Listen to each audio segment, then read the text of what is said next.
"You're dead when we get home." The words were hissed through clenched teeth, carrying over the clinking crystal and soft jazz of the dim restaurant. Claribel froze, her fork trembling halfway to her mouth, the heavy weight of her boyfriend's threat settling like a stone in her stomach. She stared at her lap, trying to shrink into her plus-size frame, praying nobody heard. But someone did. At the adjacent table, a man in a bespoke charcoal suit slowly set down his espresso.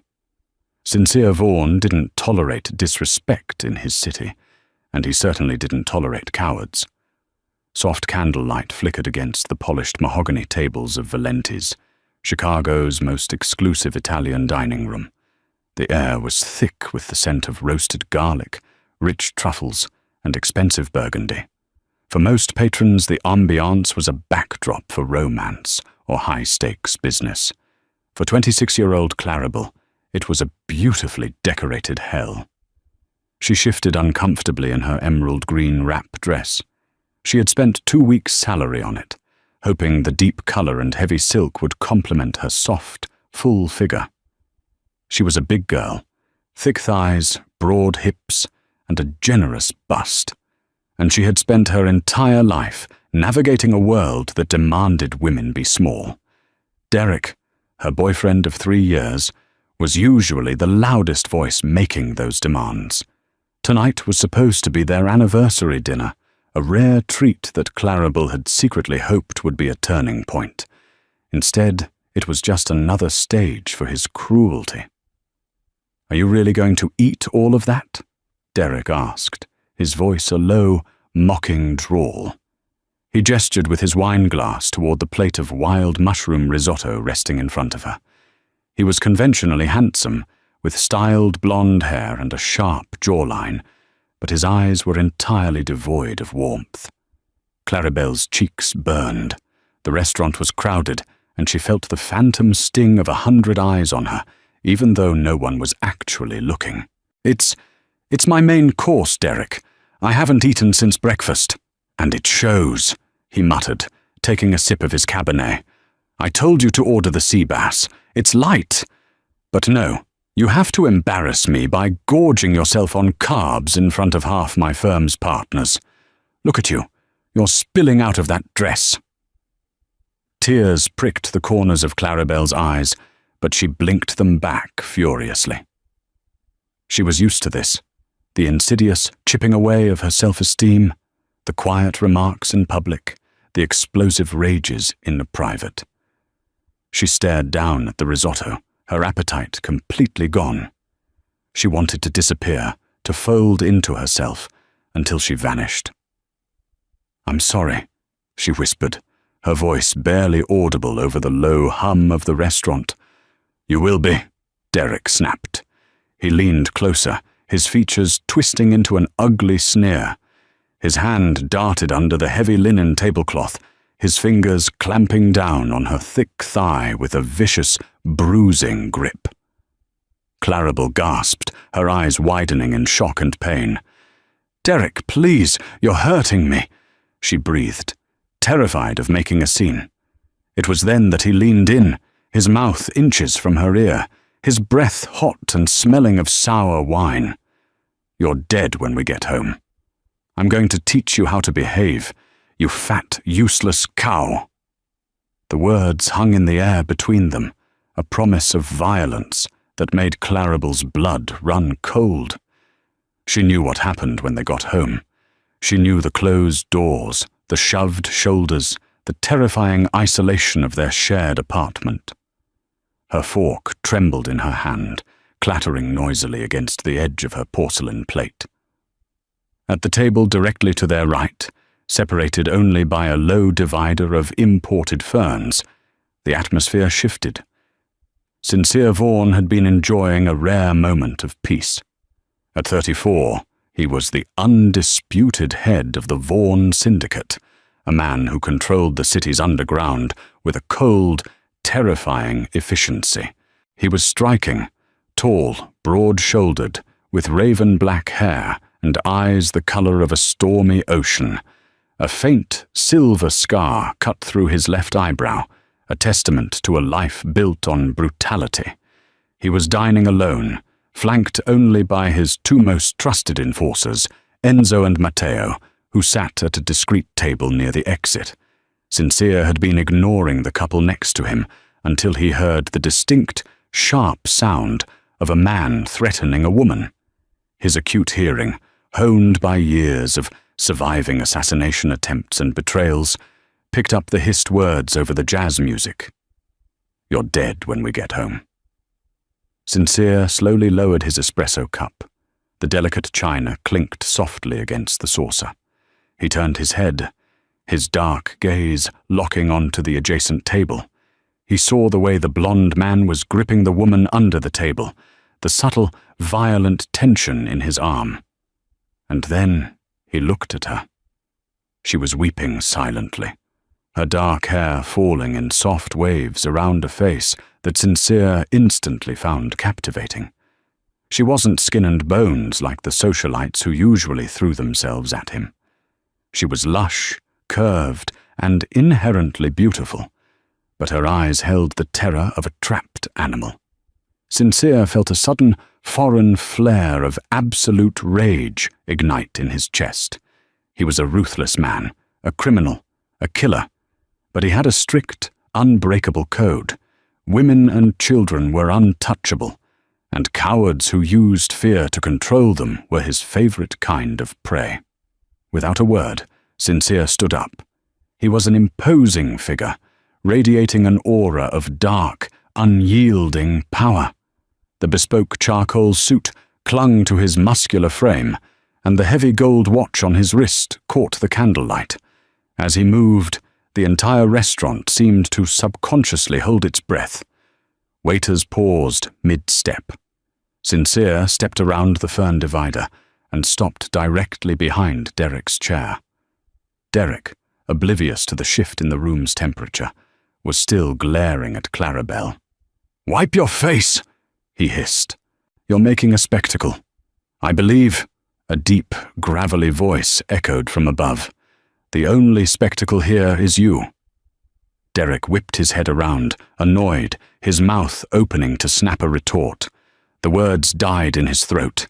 He craned his neck, looking up at the towering, terrifying figure of Sincere Vaughan. Derek was a corporate accountant. He dealt in spreadsheets and tax loopholes. He had no idea who Sincere was, but his primal instincts immediately recognized an apex predator. "Excuse me?" Derek stammered, releasing Clarabelle's leg and shrinking back into his chair. "This is a private conversation." Sincere didn't smile. His eyes were completely dead, void of any human warmth. "I heard your conversation," Sincere said, his voice quiet but carrying a lethal edge. "It offended me, and when I am offended, I tend to react poorly." Clarabelle sat paralyzed, her heart hammering against her ribs. She looked at the stranger, taking in his striking, terrifying features. He felt dangerous, yet for the first time all night she didn't feel like the target of the danger. "Look, buddy," Derek tried to muster some bravado, puffing out his chest. "I don't know who you think you are, but you need to back off. She's my girlfriend." Before Derek could even blink, Sincere's hand shot out. His large, scarred fingers closed around the back of Derek's neck, gripping him with the strength of a steel vice. Sincere didn't raise his voice. He simply leaned down until his face was inches from Derek's. "If you ever speak to her like that again," Sincere whispered, ensuring only Derek and Clarabelle could hear, "if you ever lay a hand on her, or if you even breathe in her direction without permission, I will have my men peel the skin from your body while you are still awake to feel it. Do you understand me?"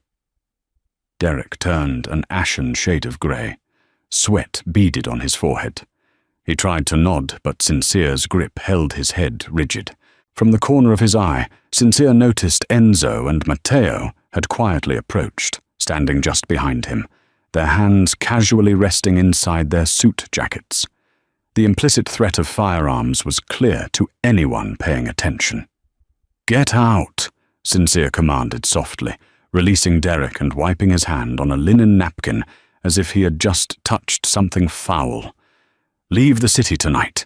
If you go back to the apartment, my men will be waiting." Derek didn't hesitate. He practically fell out of his chair, scrambling to his feet. He didn't look at Clarabel. He didn't grab his coat. He simply bolted toward the exit, leaving his half-empty wine glass and a terrified, abandoned girlfriend in his wake. Clarabel sat frozen, her breath coming in short, panicked gasps.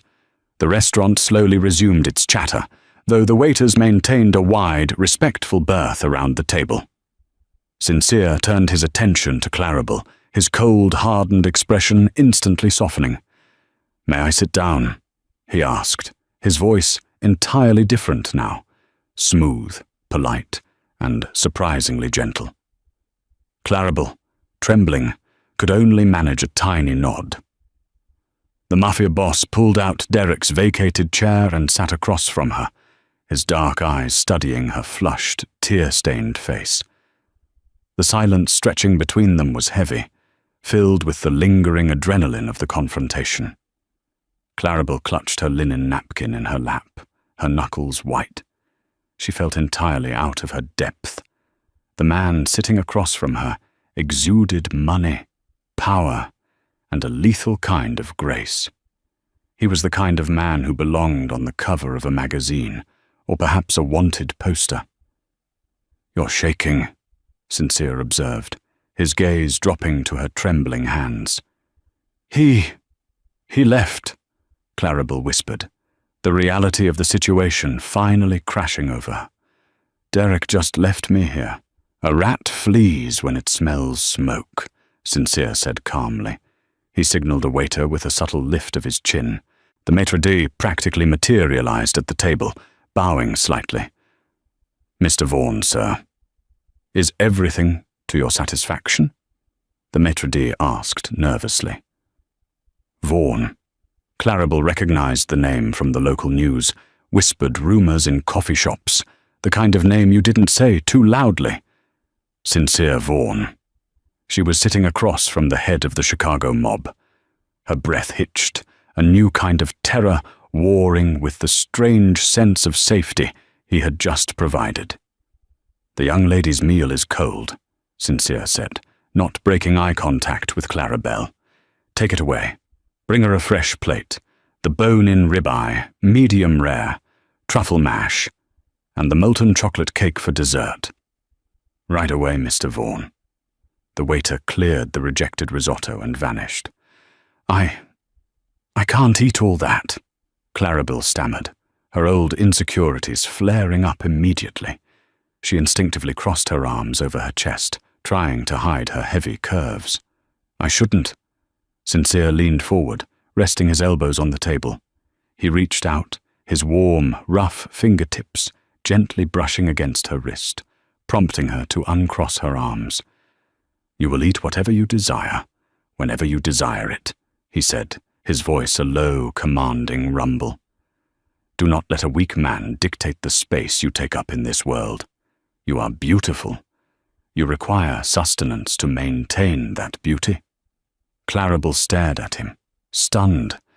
Nobody had ever spoken to her like that. Nobody had ever looked at her body, her thick, soft body, and called it a prerequisite for beauty. Derek had always made her feel like a burden, a project to be whittled down. Sincere looked at her like she was a Renaissance painting. "Why did you do that?" she asked, her voice steadying slightly. "You don't know me." "I know men like him," Sincere replied, a dark shadow crossing his features. "And I know a woman in pain when I see one." "What is your name?" "Clarabel. Clarabel Collins." "Sincere," he offered, though she already knew. "Tell me, Clarabel Collins, did you live with him?" She nodded miserably. "Yes. His name is on the lease. He has the keys. All my things are there." Sincere frowned, a dangerous glint returning to his eyes. He raised a hand, and within seconds, Enzo, a massive man with a thick beard and a tailored suit, stepped up to the table. "Boss?" Enzo murmured. "Find out where Derek— What is his last name, Clarabelle?" "Vance. Derek Vance." "Find out where Derek Vance lives. Send a team to clear out all of Miss Collins's belongings. Everything. I want it packed and moved tonight. Change the locks on the door and leave a message for Mr. Vance that if he returns, the lease will be the least of his worries." "Understood," Enzo said, nodding at Clarabelle before disappearing toward the front door. "You can't do that!" Clarabelle gasped, half rising from her chair. "He'll go to the police. He will do nothing," Sincere interrupted smoothly. "Men like Derek only understand power. Right now I hold all of it, and by extension, so do you." The food arrived, smelling divine. The perfectly seared steak, the creamy potatoes. Clarabelle realized she was ravenous.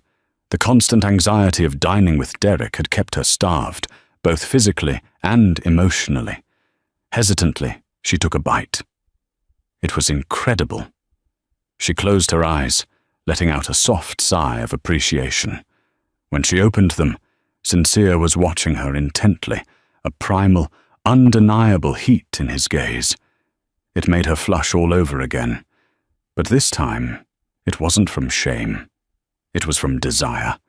The sheer masculinity radiating from him was intoxicating. They sat together for an hour. Sincere didn't interrogate her, but he asked gentle, pointed questions.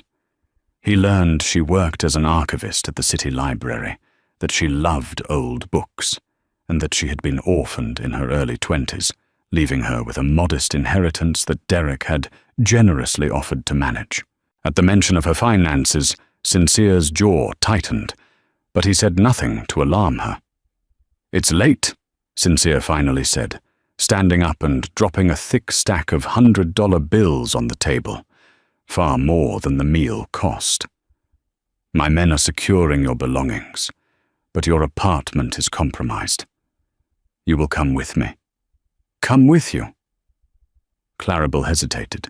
She was essentially agreeing to go home with a Mafia boss.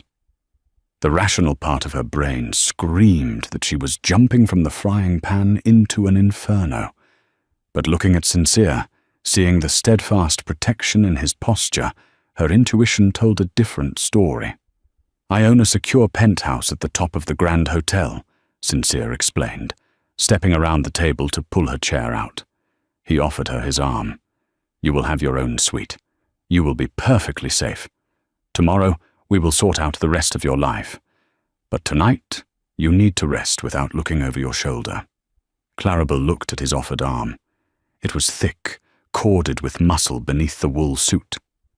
She took a deep breath, her heavy breasts rising and falling, and slipped her hand into the crook of his elbow. They walked out of the restaurant together. The cool Chicago night air hit them, rain slicking the pavement. A sleek, black Maybach was idling at the curb, Matteo holding the rear door open. As Clarabelle slid into the luxurious leather interior, Sincere followed, his large frame making the spacious cabin feel suddenly intimate.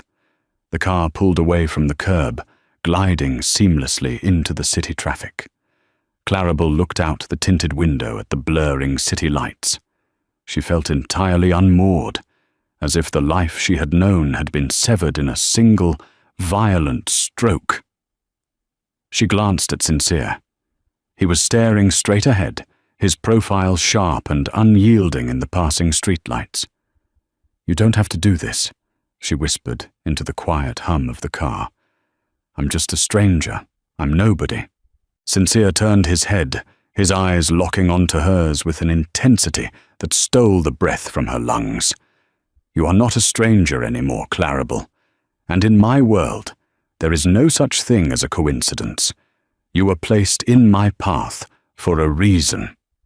He reached out, his thumb gently tracing the line of her soft jaw, sending a shiver of electricity straight down her spine. "You are safe now. That is all that matters." The penthouse at the top of the Grand Hotel was not a mere hotel room. It was a fortress suspended in the clouds.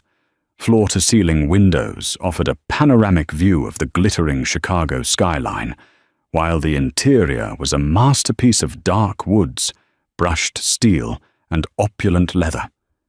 It felt exactly like Sincere. Cold, expensive, and intimidatingly beautiful. Claribel stood awkwardly in the center of the massive living room, still clutching her small evening bag. Her emerald wrap dress felt incredibly out of place amidst the stark, masculine luxury. "Your suite is down the hall to the right," Sincere said, shedding his suit jacket and tossing it casually over a leather armchair. He began to unbutton his crisp white shirt, revealing glimpses of heavily tattooed, muscular skin. Claribel quickly averted her eyes, her face burning. "I've instructed the hotel staff to stock the bathroom with whatever you might need," Sincere continued, walking toward a built-in wet bar to pour himself a glass of amber liquid. "If you require anything else, just pick up the phone. My men are stationed in the hallway and at the private elevator. No one comes up here without my explicit authorization." "Thank you," Claribel murmured. She felt utterly exhausted, the adrenaline crash hitting her like a physical blow. I think I'll just go to sleep." "Rest, Claribel," Sincere said softly, raising his glass to her. "Tomorrow brings a new day." Claribel retreated to the guest suite. It was larger than her entire apartment. A massive king-sized bed dominated the room, covered in high-thread count Egyptian cotton. In the sprawling marble bathroom, she found a plush white bathrobe. She stripped off the green dress, letting it pool at her feet, and caught sight of herself in the full-length mirror. She paused, staring at her reflection. She saw the rolls of her stomach, the heavy slope of her breasts, the thick curve of her thighs. For years, Derek had conditioned her to view this body with disgust, a project that constantly needed fixing. But tonight, Sincere Vaughan had looked at this exact body and called it a masterpiece. He had defended her. The cognitive dissonance was dizzying. She wrapped the robe around herself, tying the belt tightly to conceal her shape, and crawled into the massive bed. Despite the strange surroundings and the surreal events of the evening, sheer mental exhaustion pulled her into a deep, dreamless sleep. She awoke hours later.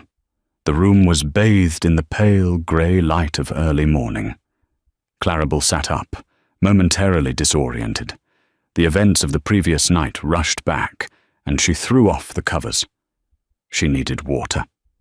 Padding softly barefoot out of the guest suite, she navigated the quiet penthouse. As she neared the living area, she heard low, urgent voices. "Found the paperwork in his home office desk, boss." It was Enzo's voice, rough and professional. Claribel froze in the hallway, pressing herself against the cool wall, out of sight. "Show me," Sincere replied, his tone devoid of the warmth he had shown her the night before. This was the voice of the Don. "The kid, Derek Vance, he's in deep," Enzo continued, the rustle of papers echoing in the large room. "He's been gambling. Underground rings mostly, but he got careless. He owes $250,000 to the Russo syndicate." Claribel's heart stopped. The Russos. Even she knew who they were. The most violent, unpredictable crime family in the tri-state area, and Sincere Vaughan's sworn, blood-feud rivals. "A civilian owing the Russos money is none of my concern," Sincere said coldly. "Why are you bringing this to me, Enzo?" "Because of how he planned to pay it off," Enzo replied. There was a heavy, terrible pause. "We went through the financial records he was managing for Miss Collins, her inheritance. He's already drained half of it to pay off the interest, but the principal isn't enough to cover the debt. Get to the point." 3 weeks ago, Enzo said, his voice dropping an octave, Vance took out a life insurance policy on Clarabelle Collins. The payout is precisely $500,000. He forged her signature, and he named himself as the sole beneficiary. In the hallway, Clarabelle clamped a hand over her mouth to stifle a scream. Her knees buckled, and she slid down the wall, the plush carpet muffling her descent. "You're dead when we get home." The threat at the restaurant hadn't been an exaggeration. It hadn't been just another night of verbal abuse. Derek had been planning to kill her. He was going to murder her to pay off his debts to the mob. "Son of a bitch," Sincere whispered, the venom in his voice palpable. He was going to stage an accident. The Russo's collectors gave him a deadline of tomorrow, Enzo confirmed. He was running out of time. If you hadn't intervened at the restaurant, boss, she wouldn't have survived the night. The sound of shattering glass made Clarabelle jump. Sincere had hurled his crystal tumbler against the wall. "Where is he?"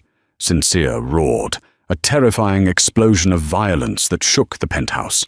My men tracked him. He panicked and ran to a safe house in Little Italy. Russo territory. He's begging them for protection, telling them he has the money coming. "He has nothing," Sincere snarled. "He is a dead man walking. Boss, if we go into Russo territory to grab this kid, it's an act of war. You know the treaty we signed last year. We cross that line, the streets will run red." "Over a civilian?" Clarabelle sat paralyzed on the floor, tears streaming down her face. She was the civilian. She was the spark that was about to ignite a mob war. She couldn't let Sincere destroy his empire, risk his life and his men for a fat, gullible librarian who had been stupid enough to trust a monster. She forced herself to stand, her legs shaking uncontrollably. She stepped out from the hallway, her white robe clutched tightly around her. Both men turned instantly. Enzo immediately lowered his gaze out of respect, while Sincere's eyes locked onto hers. He saw her pale face, her tear-streaked cheeks, and he knew instantly she had heard everything. "Clarabelle," Sincere said, his voice dropping the lethal edge and returning to a soft, urgent timbre. He crossed the room in 3 long strides, stopping just inches from her. "You can't do this," she sobbed, looking up into his stormy eyes. "You can't go to war for me. I'll just leave. I'll run away. I won't let you risk everything." Sincere's hands came up, gripping her shoulders with a firm, grounding strength. He didn't let her finish. "Do you think I fear the Russos?" he asked, his voice a low, vibrating hum of absolute dominance. "Do you think I built this city by walking away from what belongs to me?" Clarabelle blinked through her tears, confused. What belongs to you?" Sincere reached down, his calloused thumb gently wiping a tear from her cheek. His touch was a burning brand against her skin. "Derek Vance made a fatal miscalculation," Sincere murmured, his eyes dropping to her lips before rising to meet her terrified gaze. "He brought a treasure into the light, and he showed it to a dragon." He pulled her a fraction of an inch closer, the heat of his massive body radiating against her. "You are not a civilian anymore, Clarabelle. You are under my protection, and anyone who plots to harm what is mine," he paused, his eyes turning black with deadly intent, "will be wiped from the face of the earth." Morning sunlight pierced the floor-to-ceiling windows of the penthouse, casting long, golden shadows across the imported Turkish rugs. Clarabelle stood exactly where Sincere had left her, the heavy revelation of Derek's murderous plot still ringing in her ears. Sincere had departed shortly after his declaration, taking Enzo with him to a secure location in the West Loop to strategize. He had left her under the watchful eye of Matteo and 4 other heavily armed guards stationed outside the suite. For the first time in her life, Clarabelle felt a bizarre mixture of absolute terror and profound safety. Derek, The man she had shared a bed with, the man who had meticulously chipped away at her sanity for 3 years, had wanted her dead for a life insurance payout. He had viewed her life as nothing more than a stepping stone to clear his gambling debts. The betrayal was a physical ache in her chest, sharp and suffocating. Yet juxtaposed against that horror was Sincere Vaughan, a crime boss who had casually offered to go to war over her. Around noon, the private elevator chimed. Claribel tensed, clutching the plush fabric of her robe, but Mateo's calm voice through the intercom reassured her. "Miss Collins, Mr. Vaughan sent a specialist for you. Are you decent?" Claribel blinked, confused. A specialist? The heavy oak doors opened, and a petite, impeccably dressed woman breezed into the penthouse, followed by 3 bellhops pushing rolling racks of clothing. The woman had sharp cheekbones and an air of intense efficiency. "Good afternoon, darling," the woman said, her French accent thick and melodic. "I am Genevieve. Sincere called me from his office on Michigan Avenue. He said you arrived with nothing but a dinner dress and a broken heart, and he demanded I bring half of the Gold Coast boutiques to your living room." Claribel stared at the racks of clothing. There were silks, cashmeres, tailored wool coats, and fine linens, all in rich jewel tones and soft neutrals. I can't afford any of this," Claribel stammered, her face flushing.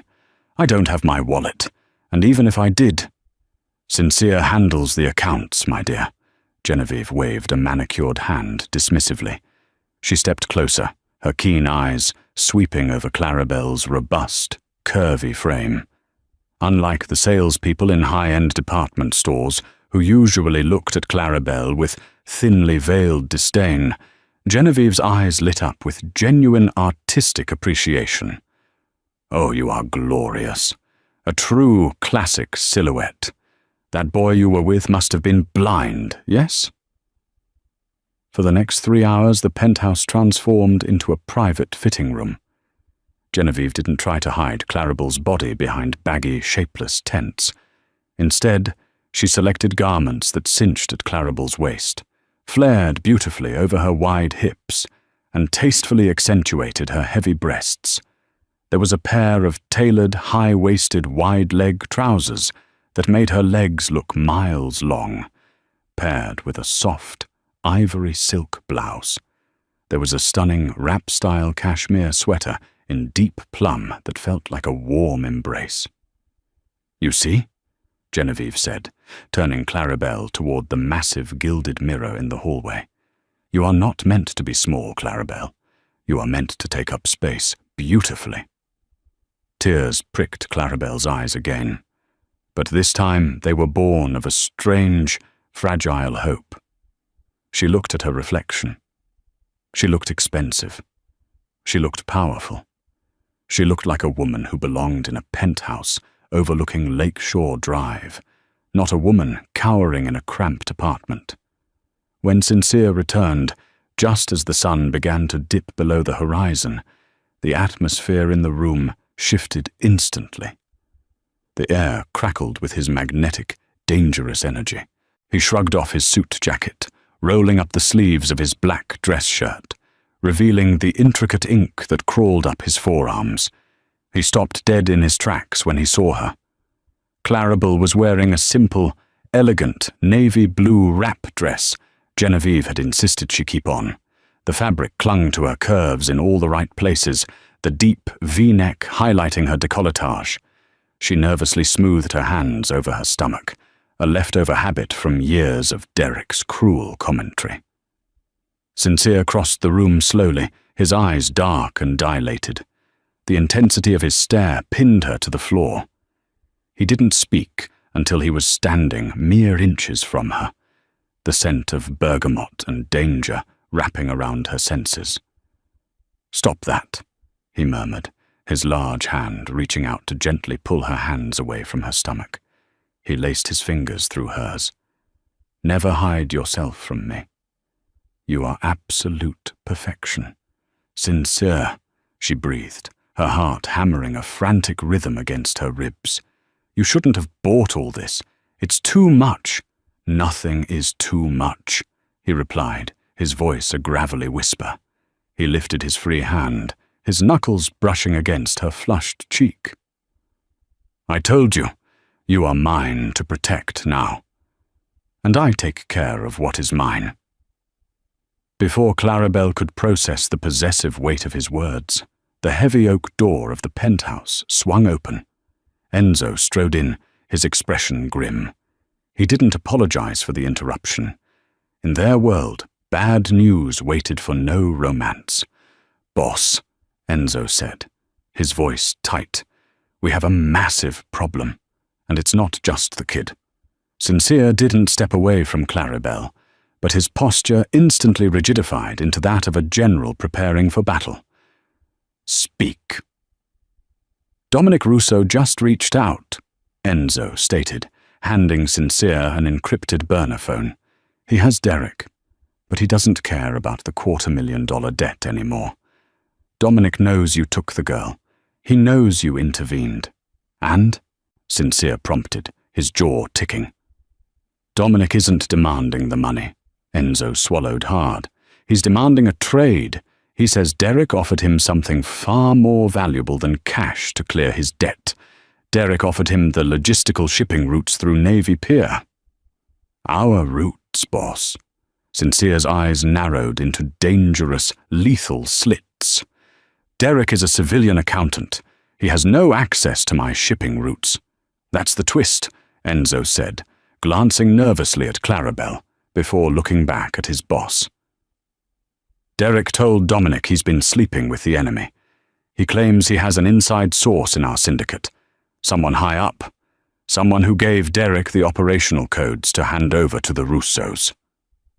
The room plunged into an icy silence.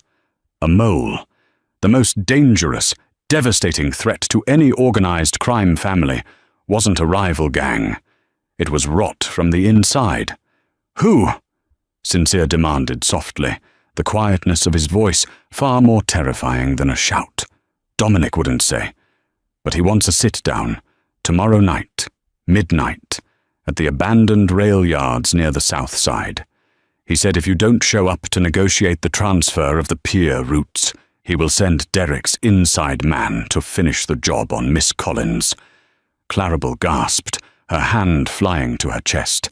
The nightmare wasn't over. Derek's cowardly, desperate gambling had tangled her up in a web of Mafia treason. Sincere turned to Clarabelle, his eyes burning with a terrifying, protective fury. "They will not touch you," he vowed, his voice vibrating with absolute certainty. "I will burn Chicago to the ground before I let a single Russo set eyes on you." He turned back to Enzo. "Prepare the men. We are going to a meeting." The following night, the air at the abandoned South Side rail yards was thick with tension and the smell of rust and damp earth. Heavy fog rolled off the nearby river, obscuring the rusted train cars and creating a claustrophobic, eerie atmosphere. Sincere stood in the center of a clearing, illuminated only by the harsh, sweeping headlights of 4 black SUVs. He was flanked by Enzo, Matteo, and a dozen of his most elite enforcers, all armed with automatic weapons. Sincere wore a long, tailored black overcoat, looking every inch the ruthless kingpin the city feared. Back at the Grand Hotel, Clarabelle was locked in the penthouse vault room, a reinforced steel bunker disguised as a walk-in closet, guarded by 6 men. Sincere trusted with his life. He had refused to let her anywhere near the meeting, kissing her forehead with surprising tenderness before locking her away. "I will return for you," he had promised. And she had believed him. The crunch of tires on gravel signaled the arrival of the enemy. 3 sleek, armored Mercedes sedans pulled into the clearing, stopping directly opposite Sincere's convoy. The doors opened, and out stepped Dominic Russo. Dominic was older than Sincere, a silver-haired fox with a vicious, unpredictable streak. He was accompanied by a small army of his own men, their weapons drawn and leveled at the Vaughan crew. The standoff was a powder keg, waiting for a single spark. "Sincere?" Dominic called out, his voice echoing in the damp air. He smiled, but it didn't reach his cold, dead eyes. "It's been a while since we shared the same air. I hear you've developed a soft spot for heavy women and stray civilians." Sincere didn't flinch at the insult. His face was a mask of carved granite. "Where is the boy, Dominic? I don't have time for your theatrics." Dominic snapped his fingers. Two massive Russo enforcers dragged a bruised, sobbing figure from the back of the center sedan and threw him onto the gravel. It was Derek. His tailored suit was torn, his face was swollen, and he was trembling uncontrollably. "Please," Derek whimpered, looking up at Sincere with wide, terrified eyes. "Vaughan, please, tell them you'll pay my debt. I didn't mean any of it."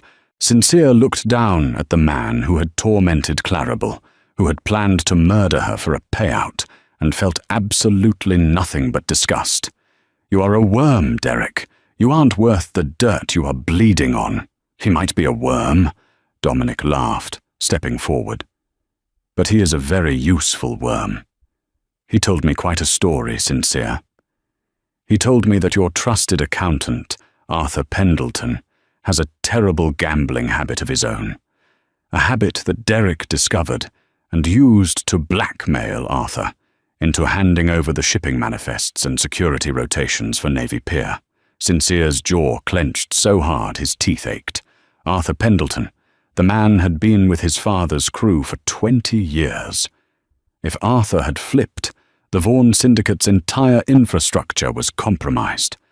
"Derek promised me the pier," Dominic continued, his tone turning menacing. "In exchange, I was going to erase his $250,000 debt and provide the cleanup crew to make his little girlfriend's accident look authentic for the insurance company." "And now?" Sincere asked smoothly, betraying none of the internal rage boiling in his veins. "Now," Dominic sneered, "you've complicated things by taking the fat girl under your wing. So here is the deal, Sincere. You sign over the Navy Pier routes to the Russo family tonight. If you do, I hand over Derek, and I give you Arthur Pendleton's head in a box. If you refuse—" Dominic trailed off, gesturing to his heavily armed men. "We go to war. And I promise you, I will send my best assassins to the Grand Hotel. No vault can keep her safe forever." Derek sobbed on the ground, a pathetic, broken mess. "Just give them the routes, Vaughan. She's just a librarian. She's nothing." In a flash of movement so fast it blurred, Sincere drew the sleek, suppressed tactical pistol from his shoulder holster. He didn't aim at Dominic. He aimed straight down. Thwip! A muffled gunshot echoed softly in the fog. Derek screamed, clutching his right kneecap as dark red blossomed across his torn trousers. He collapsed, writhing in agony on the wet gravel. "That," Sincere said calmly, lowering the smoking weapon, "is for speaking her name." The Russo men raised their rifles, but Sincere's men instantly mirrored the action. The tension was suffocating. "Are you insane?" Dominic roared, stepping back. "You shoot a man at a parley." "He is not a man," Sincere corrected coldly. "He is an animal who tried to hurt what is mine." "Now, Dominic, you have miscalculated entirely." Sincere reached into his overcoat and pulled out a thick manila folder, tossing it onto the gravel next to the bleeding Derek. "I don't need you to give me Arthur Pendleton," Sincere said, a cruel, victorious smile finally playing on his lips. "Enzo found Arthur 2 hours ago, attempting to board a private flight to the Caymans. Arthur has already confessed everything. He is currently hanging by his ankles in one of my meatpacking plants. The Navy Pier security rotations have already been changed. The codes are void." Dominic's smug expression vanished, replaced by a dark, furious realization. He had lost his leverage. "You brought me a useless hostage and a dead deal, Dominic," Sincere taunted gently. "So here is my counteroffer. You take your men and you leave my territory tonight. You never mention my name, or Clarabelle's name ever again. If I ever see a Russo operative within 10 blocks of the Grand Hotel, I won't just take your shipping routes. I will take your life, your family's lives, and burn your legacy to ash." Dominic glared at Sincere, his chest heaving. He looked at the folder on the ground, then at the bleeding, useless accountant whining on the gravel. He knew when he was beaten. "Leave the rat," Dominic spat to his men, turning on his heel. "He's Vaughan's problem now." The Russo men piled back into their Mercedes sedans, the vehicles kicking up gravel as they sped away into the fog, retreating into the shadows of the city. Sincere stood over Derek, who was sobbing and clutching his shattered knee. Enzo stepped forward, his face impassive. "What do you want us to do with him, boss?" Enzo asked. "The police?" "The police are too kind for a man who plots to murder innocent women," Sincere said softly. He looked down at Derek, his eyes devoid of mercy. "Take him to the harbor. Concrete boots. Let him pay his debts at the bottom of Lake Michigan." "No, please!"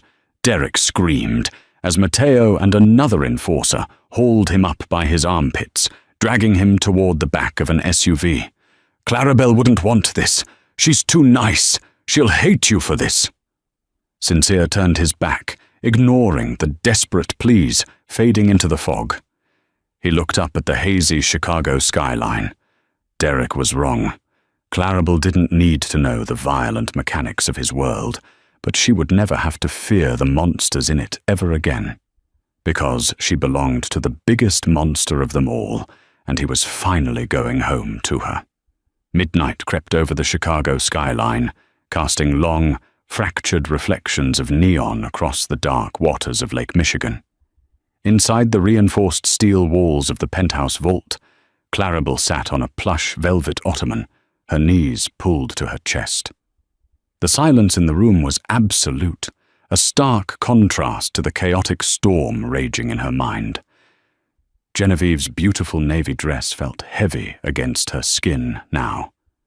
Every passing minute stretched into an eternity. She kept imagining the worst.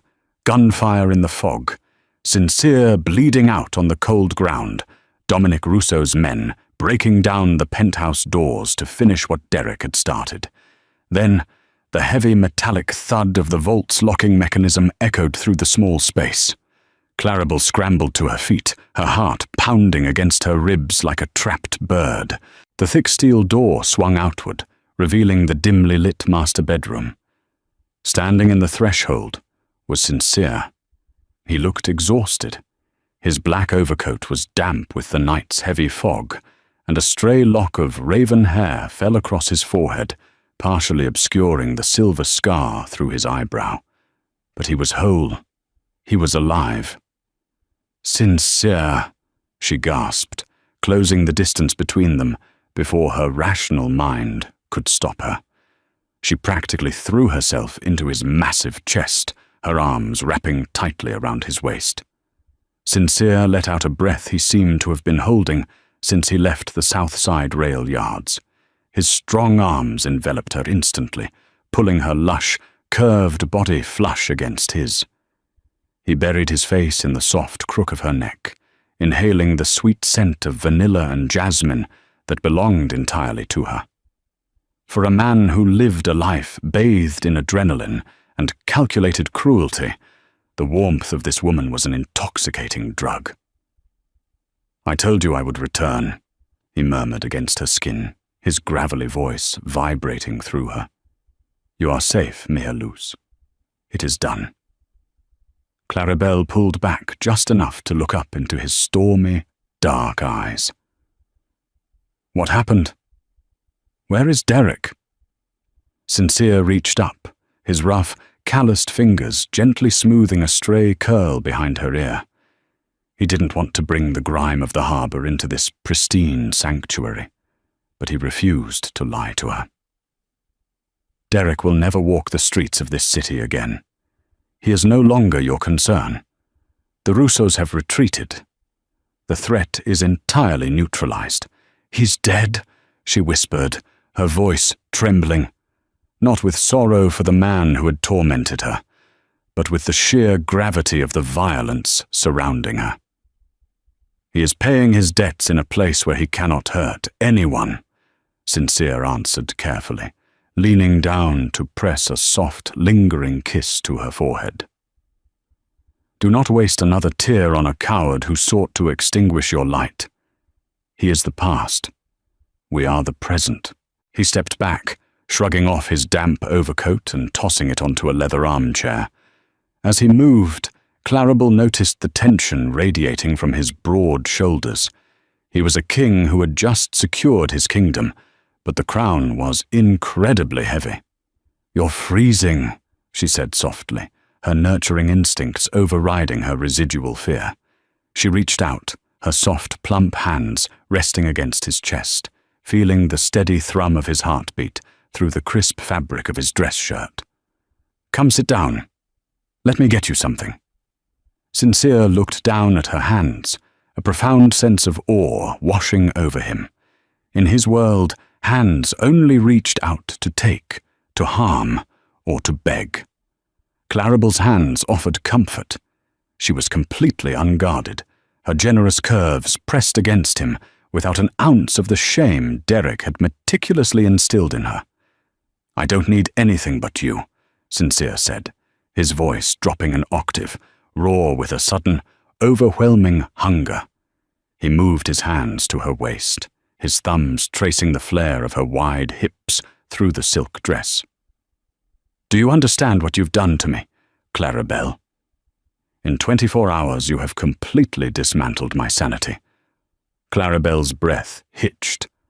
"I didn't mean to." "I am glad you did," he growled softly.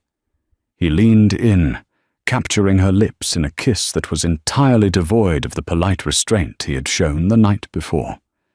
It was a kiss of absolute possession, searing and demanding. Claribel melted into him, a soft moan escaping her throat. Derek's kisses had always felt like obligations, rushed and devoid of passion. Sincere kissed her like he was dying of thirst and she was the only oasis in the desert. His large hands slid up her back, tangling in her dark hair, anchoring her to him.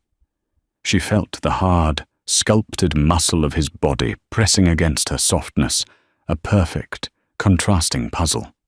When he finally pulled away, they were both breathing heavily. Sincere rested his forehead against hers. "Stay with me," he commanded softly, leaving no room for argument. "Move your life here. Let me give you the world." "I don't need the world," Claribel whispered, tracing the line of his strong jaw. "I just need to know this is real." "I will spend the rest of my life proving it to you," he vowed. Over the next 3 months, the penthouse at the Grand Hotel ceased to be a gilded cage and became a true home. Claribel's life transformed dramatically. She resigned from her tedious job at the city library, instead taking over the curation of Sincere's massive, private collection of rare first-edition books housed in his secondary estate in the Gold Coast district. Genevieve became a frequent visitor, working with Claribel to build a wardrobe that celebrated her body. Claribel began to wear bold colors, tailored suits, and clinging silks. The constant, gnawing anxiety that had defined her existence with Derek evaporated. She was eating well, laughing freely, and discovering a deep, buried well of confidence. Sincere was a revelation. To the underworld of Chicago, he remained the ruthless, untouchable don of the Vaughn Syndicate. But behind closed doors, he worshipped Claribel. He treated her body like a religious artifact, mapping every curve, every soft stretch mark, and every inch of thick thigh with a reverent devotion that shattered her lingering insecurities. He took her to private showings at the Art Institute, chartered yachts on Lake Michigan under the stars, and ensured she never wanted for anything. However, peace in their world was always a fragile illusion. Autumn painted Chicago in shades of amber and rust. Inside an exclusive, invite-only club high above the magnificent Mile, Clarabelle sat in the luxurious dining room. She wore a stunning, deep red velvet gown that draped beautifully over her wide hips, with diamonds glittering at her throat, a recent gift from Sincere. She was waiting for him to finish a brief meeting downstairs. As she sipped her sparkling water, the heavy mahogany doors parted. A thin, sharply dressed woman stormed in. It was Valentina Rossi, the daughter of a prominent businessman with ties to the Vaughan family. Rumor had it, Valentina once believed she was destined to marry Sincere to unite their fortunes. Valentina's eyes locked onto Clarabelle with vindictive light. She marched over, her stilettos clicking sharply. "So," Valentina sneered, looking Clarabelle up and down with undisguised disgust. "You're the stray dog Sincere picked up. The rumors didn't do justice to the sheer volume of you." A year ago, Clarabelle would have withered, apologized, and fled in tears. But a year ago, she wasn't Sincere Vaughan's woman. Clarabelle slowly set down her crystal glass. She didn't break eye contact, letting a cool, unimpressed silence stretch between them, a negotiation tactic she had learned from Sincere. "Can I help you, Ms. Rossi?" Clarabelle asked, her voice steady. Valentina bristled. "I'm observing a train wreck. Sincere is a king. He needs a queen who can stand beside him, not a bloated librarian." "That is enough." The voice cracked through the room like a whip. Valentina froze. Sincere strode in, flanked by Enzo and Matteo. He didn't look at Valentina. His dark, furious eyes were fixed on Clarabelle. Seeing her perfectly composed, a flicker of immense pride replaced his rage. He stepped to the table, his large hand resting protectively on Clarabelle's bare shoulder, his thumb stroking her skin. Only then did he turn to Valentina. "Sincere," Valentina stammered. "I was just introducing myself to your guest." "She is not my guest," Sincere rumbled, his voice carrying to every eavesdropping table. "She is my partner, and you are breathing her air without permission." "Sincere, please, my father." "Your father will receive a call in 5 minutes, informing him that your crude tongue just cost his firm the Southside development contracts," Sincere interrupted coldly. "You have 10 seconds to leave. If you ever speak to my woman again, your family will be exiled before sunrise." Valentina gasped, tears of humiliation springing to her eyes. Realizing every powerful figure in Chicago was watching, she turned and fled. Sincere exhaled, the dangerous tension bleeding away. He looked down at Clarabelle, his expression softening. "Did she upset you, Mea Luce?" Clarabelle covered his hand with hers, smiling radiantly. "Not even a little bit. She's a very unhappy woman. I'm just hungry." Sincere let out a rare, genuine laugh. He leaned down and kissed her, ignoring the stares of the elite. "Then we shall eat." Later that night, in the sprawling sanctuary of their penthouse, the city lights twinkled far below. Clarabelle stood by the floor-to-ceiling windows, wearing only one of Sincere's oversized dress shirts. Sincere came up behind her, wrapping his arms around her waist and burying his face in her neck. "You handled her flawlessly," he murmured. "You looked like a true queen." Clarabelle leaned back into his embrace, feeling entirely safe. "I had a good teacher." Sincere turned her around, his stormy eyes filled with unyielding devotion. "I didn't teach you how to be strong, Clarabelle. You survived the darkness long before I found you, I just provided the light." He reached into his pocket and pulled out a velvet box, opening it to reveal a flawless emerald-cut diamond ring flanked by dark obsidian stones. "There are no coincidences in my world," Sincere said, his voice thick with emotion. "You were meant to sit at my side. Marry me, Clarabel. Let me protect you, worship you, and build an empire in your name." Tears of pure joy spilled over her lashes. She didn't hesitate or doubt her worthiness. "Yes," she breathed, throwing her arms around his neck. "Yes, Sincere." He slipped the ring onto her finger, sealing a pact forged in chaos and bound by an unbreakable love. The Mafia boss had found his queen, and the city would forever bow to the woman who taught the monster how to love. A whispered threat over a plate of risotto changed the trajectory of 2 lives forever. What began as an evening of cruel humiliation for a woman conditioned to hate her own reflection became the catalyst for an empire's greatest love story. Clarabel Collins learned that true power doesn't come from shrinking to fit a weak man's expectations, but from taking up space unapologetically in the arms of a man strong enough to hold her. Sincere Vaughan, a king of the underworld who traded in fear and violence, found his redemption in the soft, generous curves of a librarian who dared to see the man behind the monster. The city of Chicago remained a dangerous, unforgiving landscape of crime and betrayal. But high above the fog and the gunfire, in a fortress built on absolute devotion, the Don and his queen ruled supreme, completely untouchable.